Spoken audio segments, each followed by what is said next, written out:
If you are listening to this podcast, it means you're searching for someone who understands you, someone who gets you.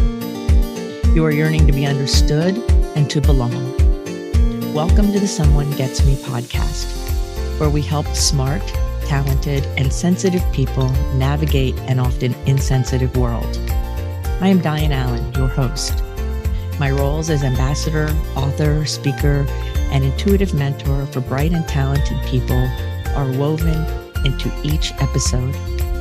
I have the experience and knowledge to educate and inspire, as I have been there and I understand your unique intensities, sensitivities, and challenges.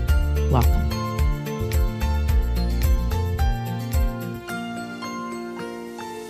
Our society is angry.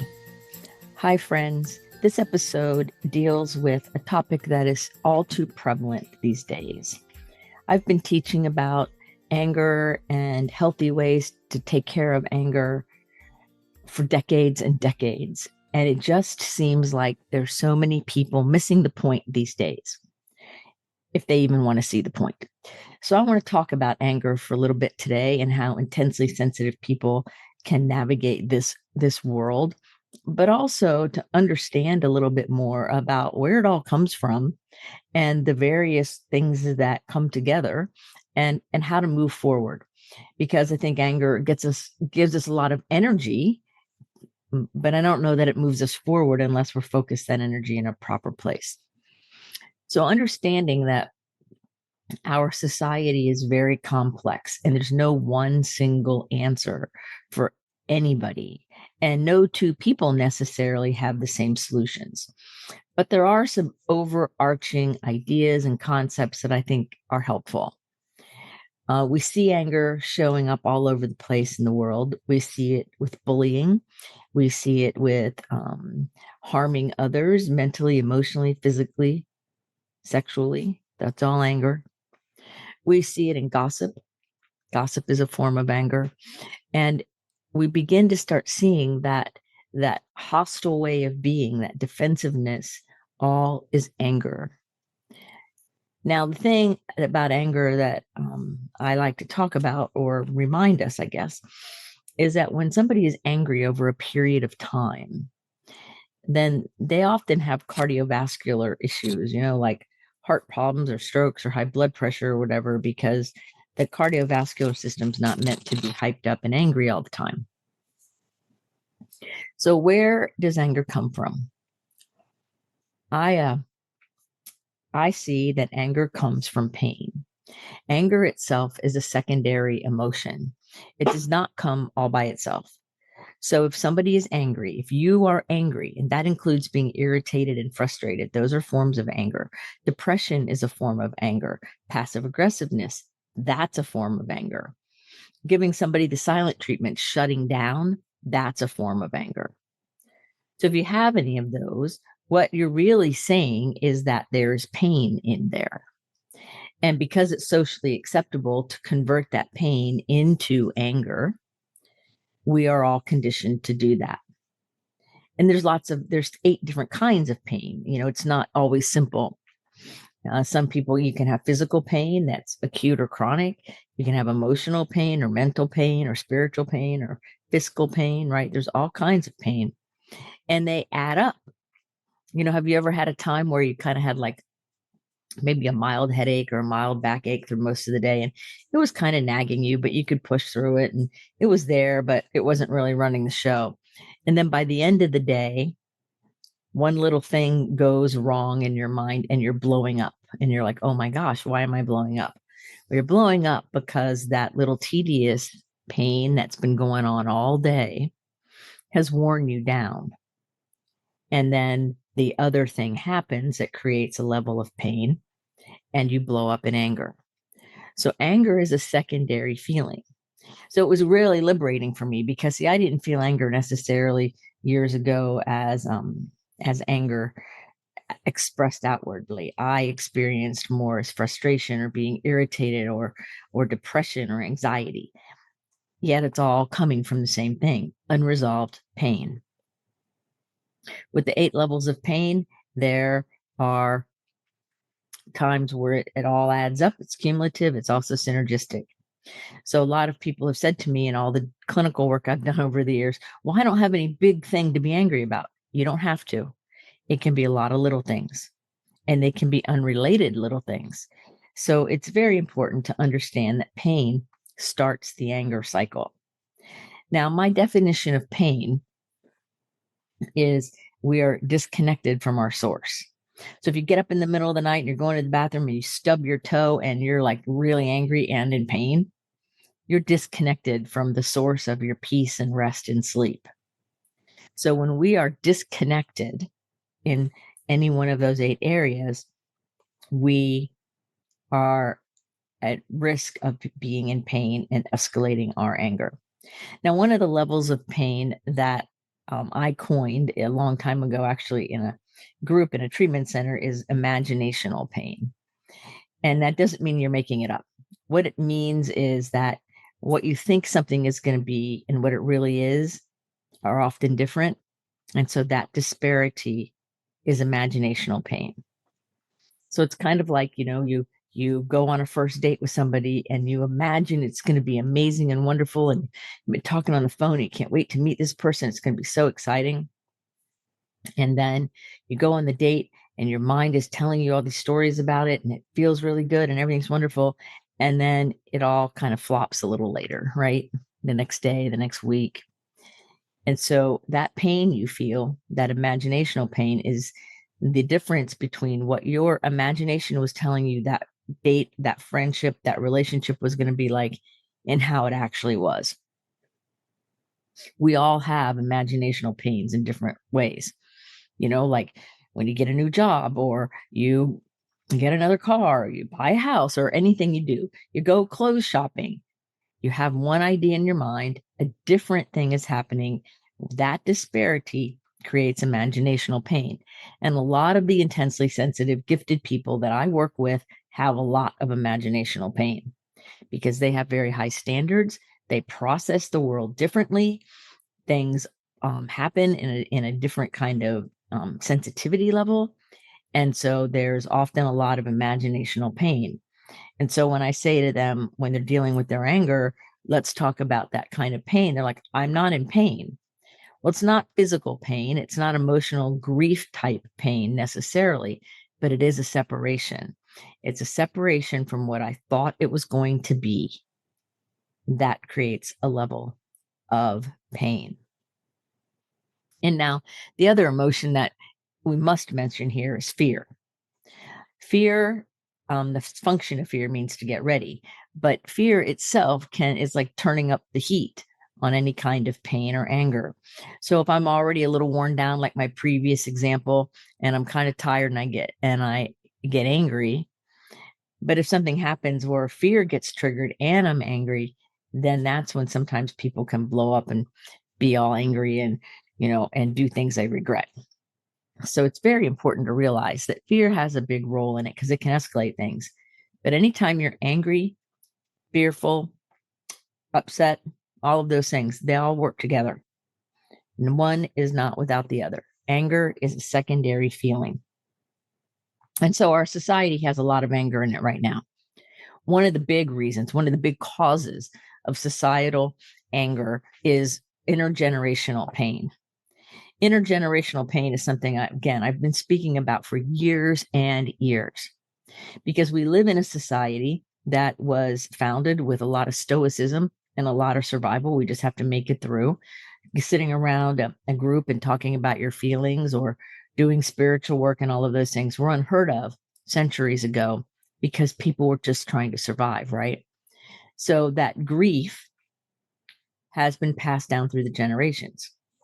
Now, my definition of grief is a conflicting mass of human emotion following any significant change of behavior. So if you have intergenerational pain and you have that level of grief in there, if you have any relatives that lived through the Great Depression or have lived through great traumas, war, things like that, bad devastating hurricanes or tornadoes, all of those things get imprinted in a person's life, in their DNA. And so that intergenerational pain and trauma has to be rectified. And if, your parents didn't rectify it, it's your job. If you don't do it, it's the younger generation's job. Somebody somewhere is responsible for rectifying, healing, if you will, that old grief. And all grief is a conflicting mass of emotion following any significant change of behavior. So if you are really happy and you just got engaged or you graduated college, you still have to grieve the old way, right? People who graduate college and are out in the work world have to grieve the college life. If you're really happy and you just got engaged or married, you have to grieve the old life. If you move, change jobs, get a car, any significant change of behavior has grief associated with it. Grief is not a bad word. We heal grief when we're with other humans who can hear us and validate. So the whole idea of grieving alone that we're taught in Western society is wrong. We are required neurologically and biologically to be in connection with others.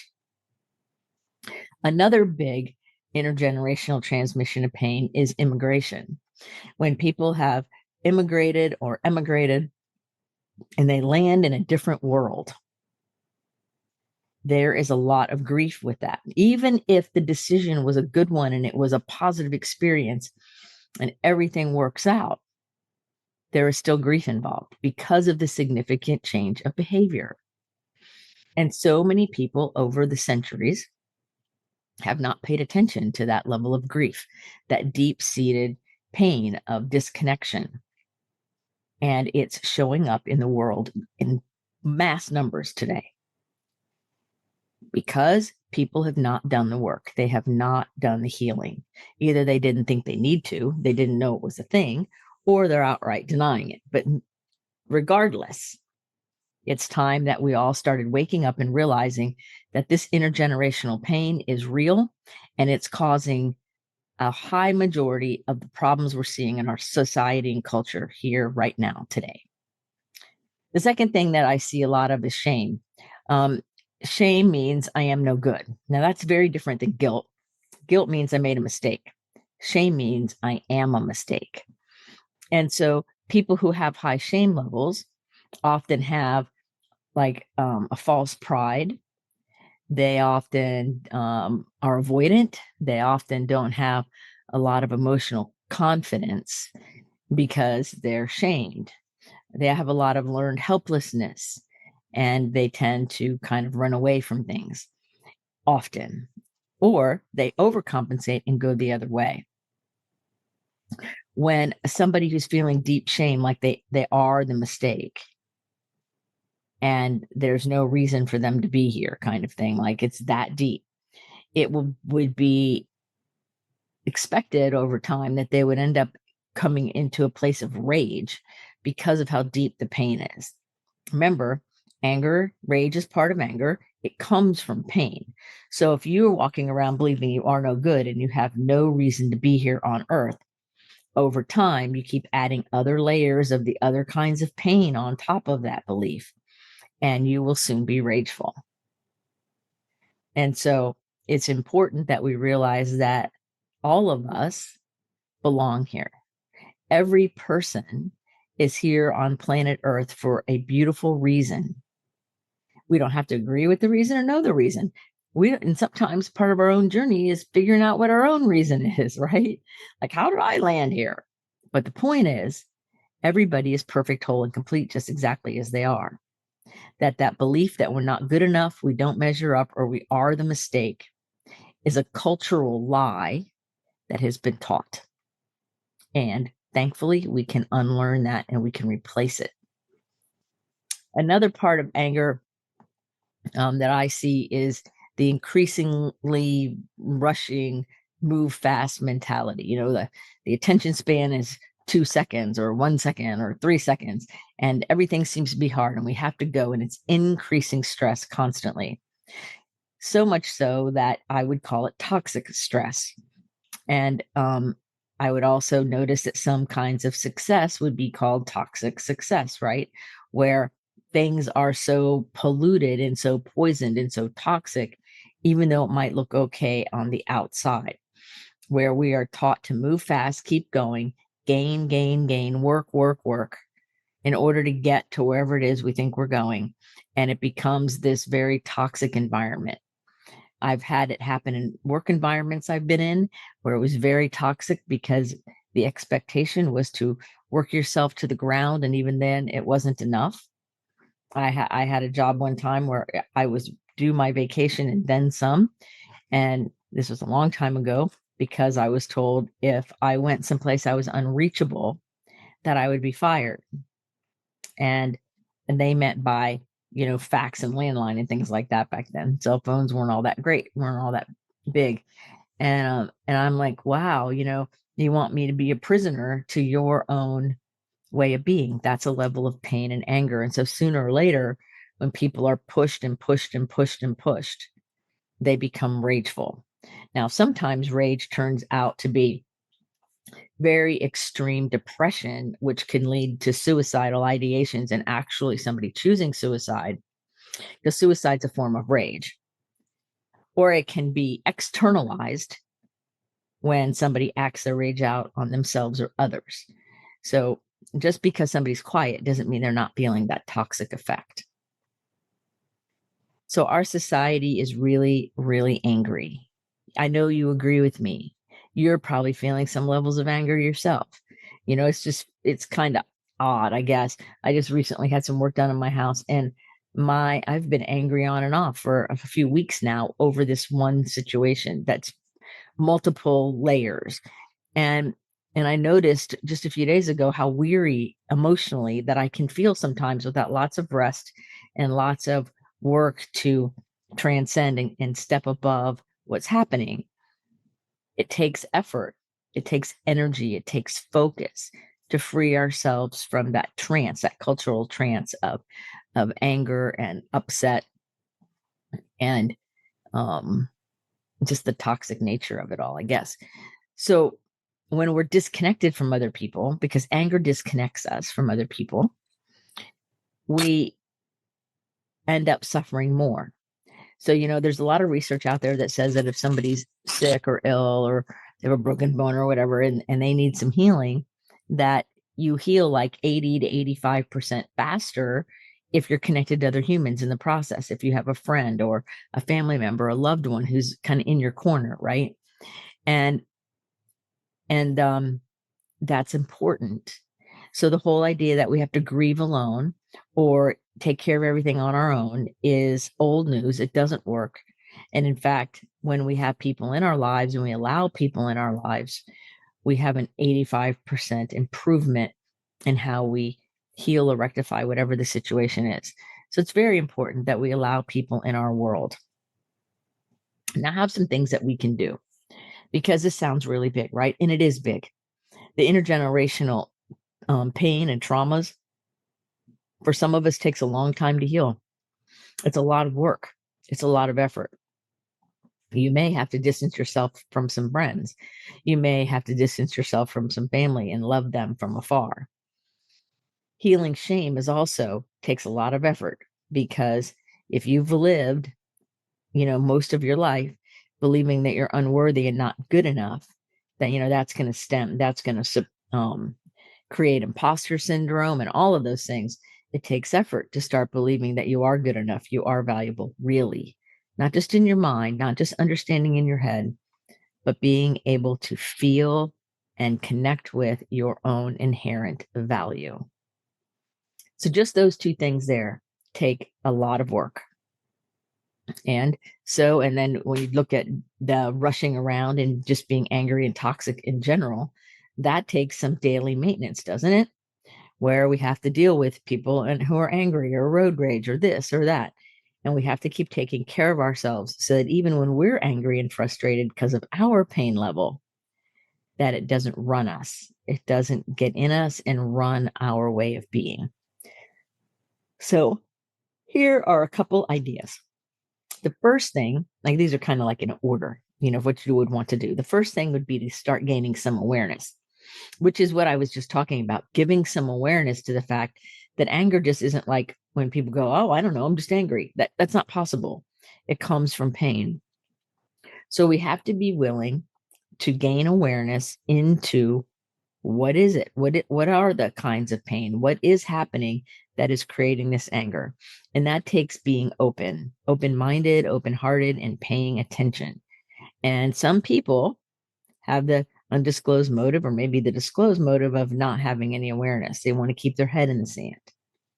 And if you keep your head in your sand and you ignore symptoms in your own body, you're going to end up not doing very well in the long run. It's going to bite you in the butt.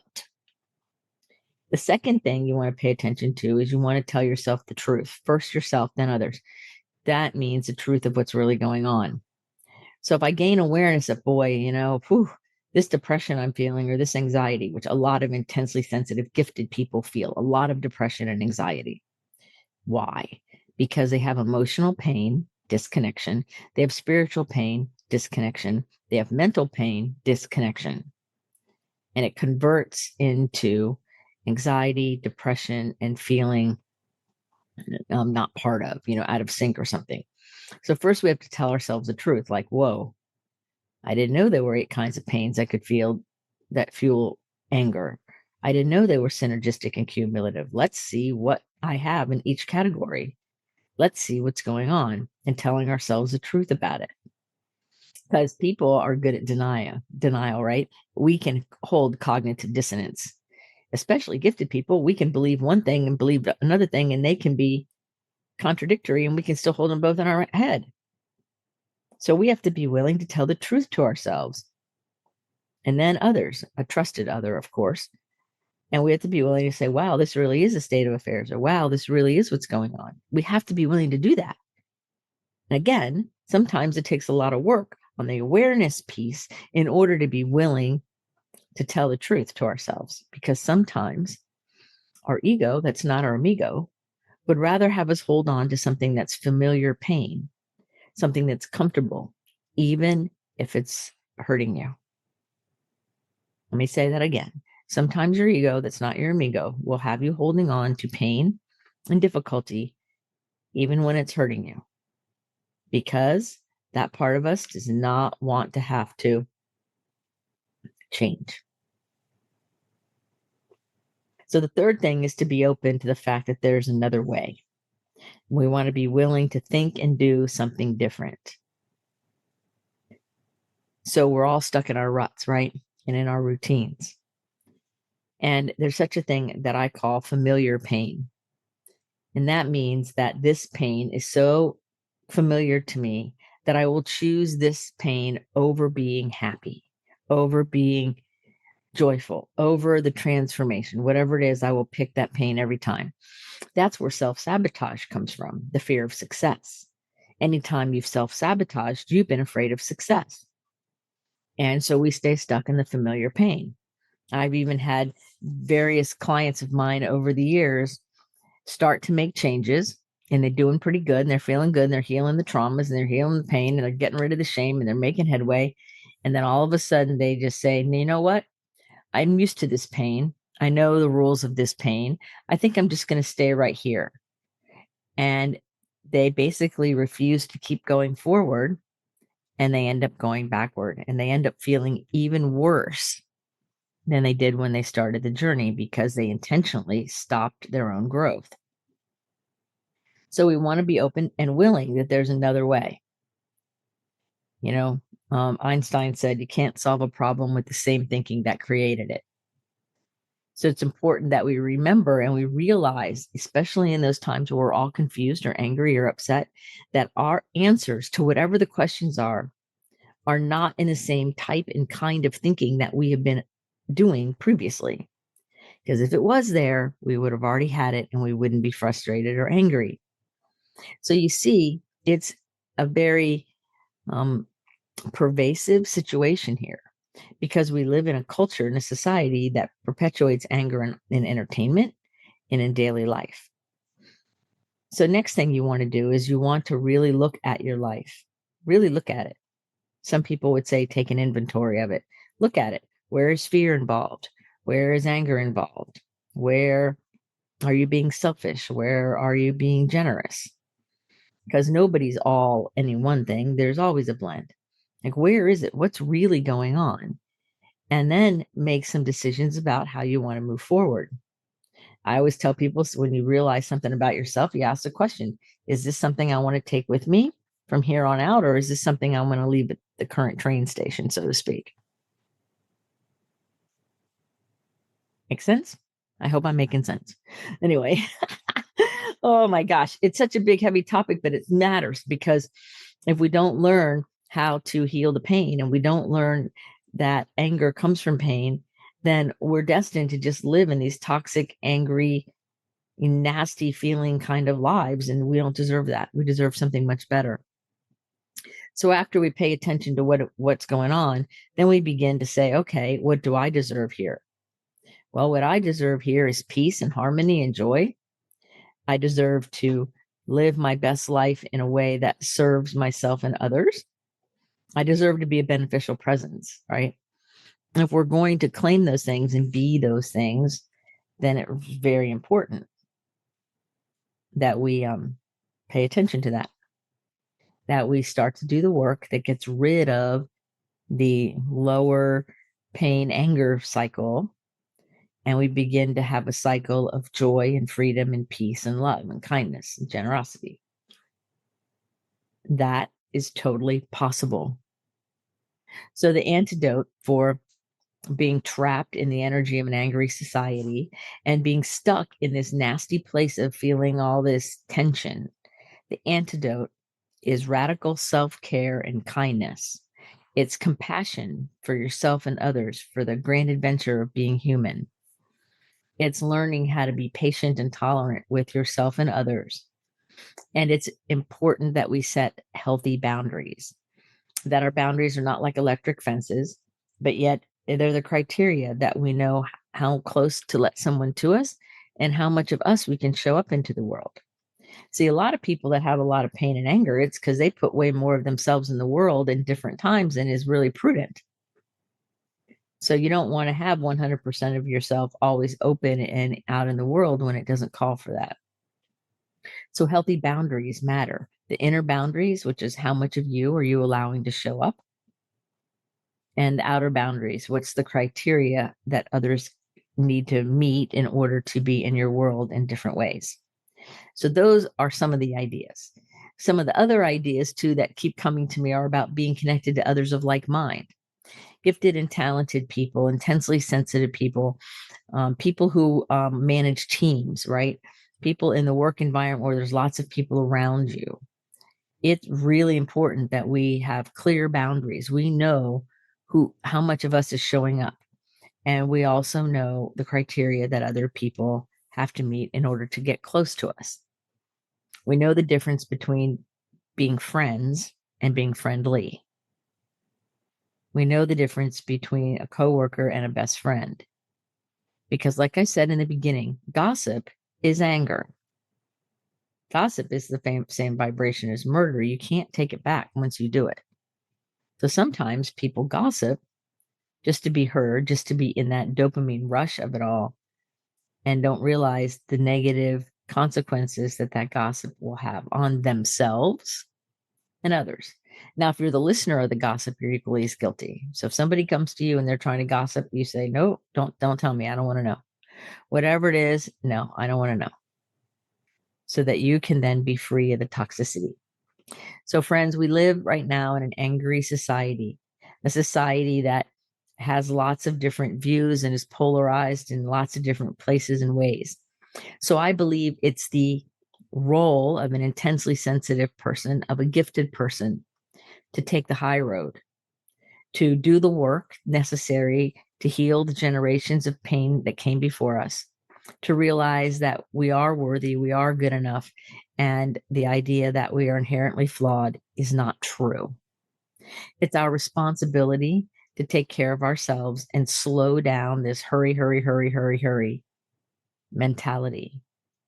It's our responsibility to be our authentic, imaginative, creative, gifted selves, to bring our light to the world so that the world can see that there is another way. It's our job. It's our responsibility, or we wouldn't be here and you wouldn't be listening to me. So friends, I invite you, like I'm going to do myself, to each day spending at least 10, 20 minutes being that beneficial presence in the world, whether it's smiling for someone, holding a door, being kind or generous, doing and being something, some way that will be of benefit to another person, being that beneficial presence here on earth. So I hope this episode has inspired you or maybe have you asking questions. And as always, feel free to do a get to know me call with me or email me. All those links are in the show notes so that we can talk about this further. If you have any interest or anything you'd like to say, I love to talk to people who listen to the show and I love to talk about these ideas. So feel free to do that. You are not imposing on me.